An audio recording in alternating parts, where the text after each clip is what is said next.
Hey everybody, welcome to Crochet and Chardonnay. Tonight I'm opening a brand new bottle of wine. Wattle of wine, because that's how I talk when I haven't had any wine. Just so y'all know. This is backwards. I apologize until I get my computer fixed. All the videos will be backwards because I'm filming them on my phone with a reverse camera so I can make sure that I'm actually in the viewfinder. Anyways, this is a honey mead. It's also made in Montana. Let's see, Victor, Montana. And I've lived in Montana for almost, next week will be 23 years. And I don't know where Victor, Montana is. I'm not a good Montanan, apparently. So if somebody can tell me where that is, that'd be great. I could look at a map, but I just haven't done that yet. So anyways, this is called Hidden Legend. It is from Hidden Legend Winery in Victor, Montana. It is sealed with wax. It's made to be like, let's see, I'll read you the label. Hidden Legend Pure Honey Mead is a tastefully contemporary version of a man's oldest wine. Crafted in the style of a semi-dry table wine, it captures the flavor of honey without being too sweet. Enjoy it by itself or as a complement to dishes like grilled fish, roast fowl, roast pork, and spicy Asian or Mexican. Made exclusively from pure Montana honey. Best served at room temp or slightly chilled.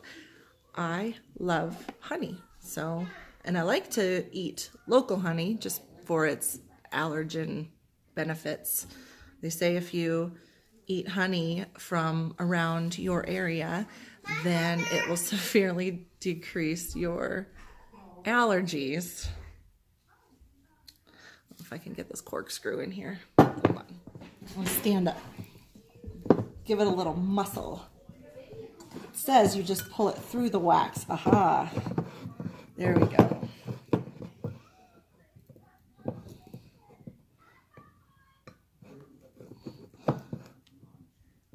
I have no strength.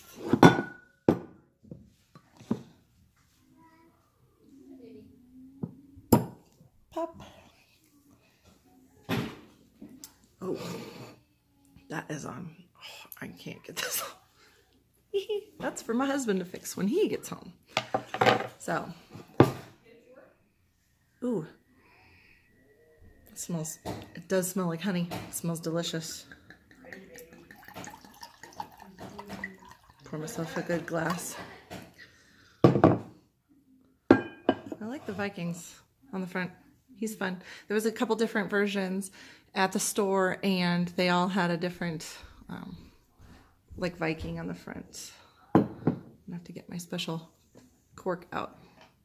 Here we go. Cheers. I don't know if this is, ooh, it's got a woody smell to it. I'm scared to drink this. This is like a lot of alcohol. 12.5%, the label says. It's strong. I can smell the honey. Oh, the anticipation's killing me. I'm so scared to take a sip because I've had some bad wines. I've had some good wines, but I have never tried this one before, so I'm scared a little bit.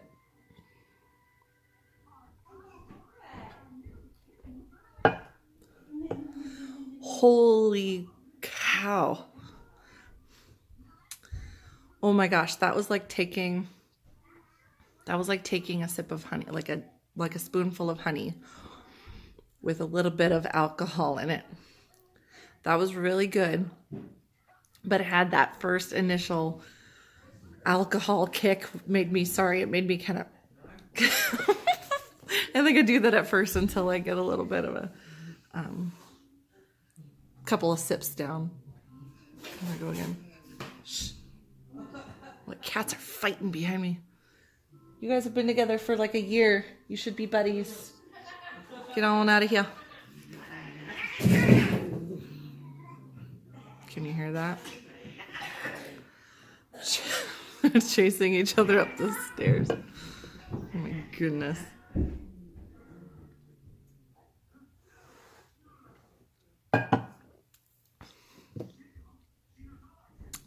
It's really sweet. It's very sweet, but it has like a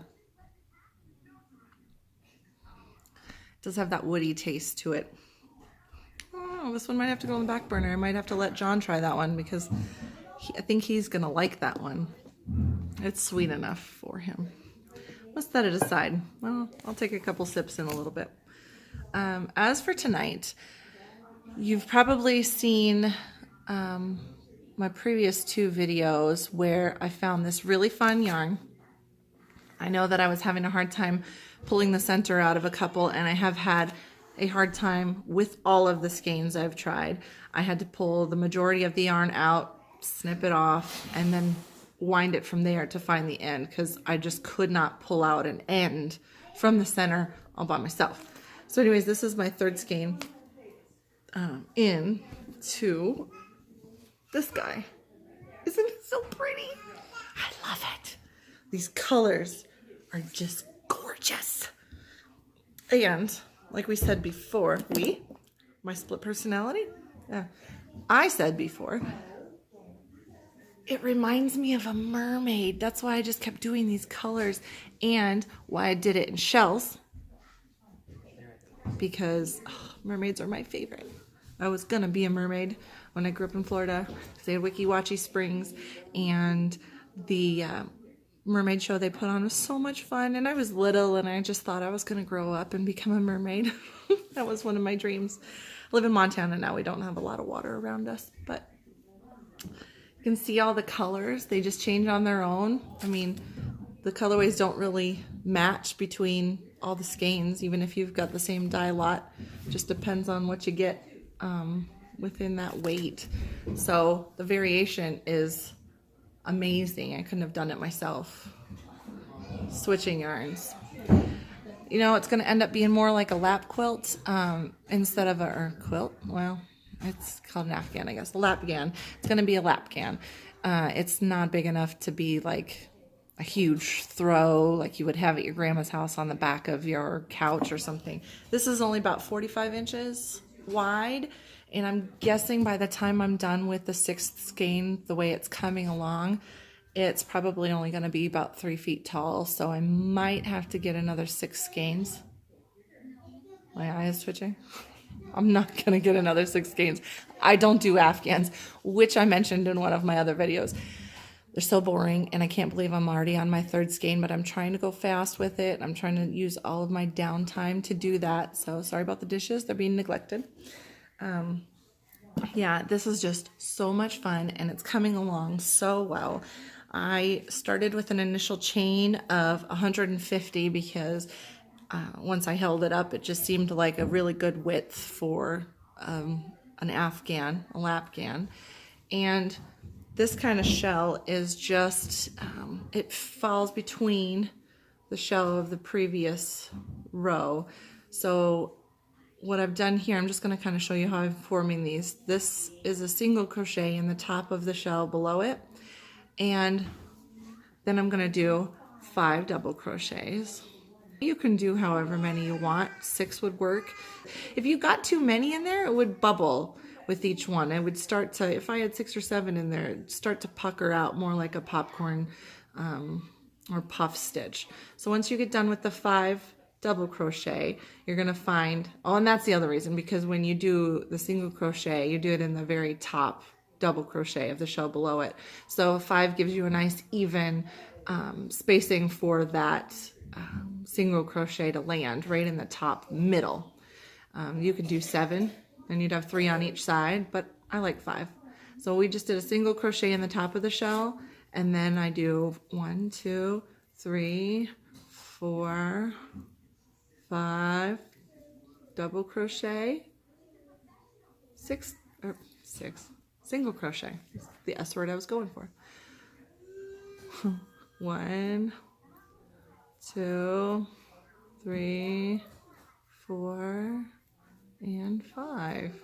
So it's not going to be easy for me to crochet and talk because I have to count 5 double crochets over and over and over again.